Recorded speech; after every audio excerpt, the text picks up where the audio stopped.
नमो बुद्धाय, जय भीम साथियों। मैं मंजू गौतम बुद्ध नगर से प्रबुद्ध सेवा संस्थान की एक छोटी सी सदस्य आप सभी से कुछ कहना चाहती हूँ। साथियों, मैं आप सबसे आज एक सवाल करना चाहती हूँ कि जब आज विश्व में बाबा साहब भीमराव अंबेडकर जी के ज्ञान का डंका बज रहा है, उनके ज्ञान का चारों तरफ सलाम किया जा रहा है, उनके नाम का डंका बज रहा है,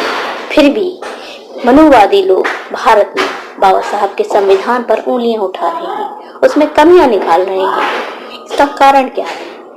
मुझे लगता है कि इसका कारण हम लोग हैं।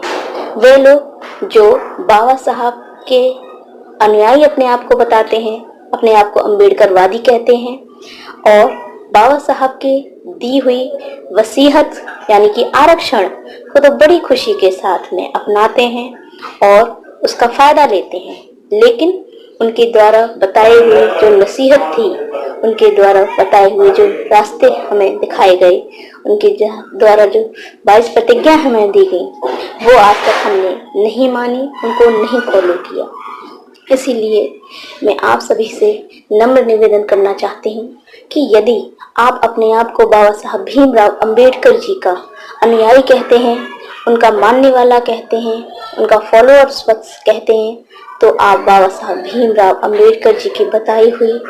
22 प्रतिज्ञाओं को जानें और उनको मानें। क्योंकि अगर हमने बाबा साहब के बताए हुए रास्ते पर चलना शुरू कर दिया, उनकी नसीहत को मान लिया, तो कोई दुनिया में ऐसी ताकत है नहीं जो हम लोगों को अपने विकास के रास्ते से रोक सके, अपने उत्थान से रोक सके और भारत में SC ST OBC की शासन सत्ता को आने से रोक सके। इसीलिए बहुत जरूरी है कि अगर आप चाहते हैं कि भारत में SC ST OBC के ऊपर किसी प्रकार का कोई अत्याचार ना हो, किसी प्रकार का शोषण ना हो, तो आप बाबा साहब भीमराव अंबेडकर जी की बताई हुई 22 प्रतिज्ञाओं को जरूर मानें और उनको फॉलो करें। तभी आप एक सच्चे अंबेडकरवादी, एक सच्चे फॉलोअर्स, एक बाबा साहब के सच्चे मानने वाले माने जा सकते हैं। अन्यथा आप बाबा साहब को सिर्फ और सिर्फ उनकी वसीयत को मानने वाले होंगे, नसीहत को मानने वाले नहीं। और एक बात और मैं आपसे कहना चाहती हूँ कि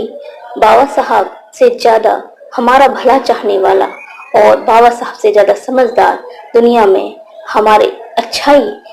लिए अच्छा सोचने वाला और कोई है नहीं। इसलिए बाबा साहब के बताए हुए रास्ते को हम जितनी जल्दी मान लेंगे, हम अपने विकास के रास्ते पर उतनी ही जल्दी चलना शुरू कर देंगे और कोई ऐसी ताकत नहीं होगी जो भारत का विकास होने से रोक सके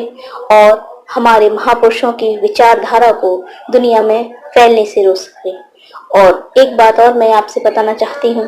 कि आप ये भी जानते हैं कि आज भी जब भारत के प्रधानमंत्री मोदी जी दुनिया में विदेश में जाते हैं तो वो कहते हैं कि हमने दुनिया को युद्ध नहीं बुद्ध दिया है। बुद्ध की बाहर जा करके के नाम से अपने आप को बताते हैं, अपने आप को बुद्ध के नाम से सबके सामने प्रदर्शित करते हैं। लेकिन भारत में हम अनुयायी लोग खुद बाबा साहब के बताए हुए रास्ते पर नहीं चल रहे हैं, बुद्ध को फॉलो नहीं कर रहे हैं, उनकी 22 प्रतिज्ञाओं को नहीं मान रहे हैं। तो इसीलिए मैं आपसे हाथ जोड़कर नम्र निवेदन करना चाहती हूँ कि यदि आप अपना विकास चाहते हैं, आप SC ST OBC का विकास चाहते हैं, आप चाहते हैं कि भारत में SC ST OBC का शासन हो, उनके ऊपर कोई अत्याचार ना हो, तो आप बाबा साहब की बताए हुए रास्ते पर चलें, उनकी 22 प्रतिज्ञाओं को मानें और उनको फॉलो करें। इसी के साथ मैं अपनी वाणी को विराम देती हूँ। नमो बुद्धाय, जय भीम।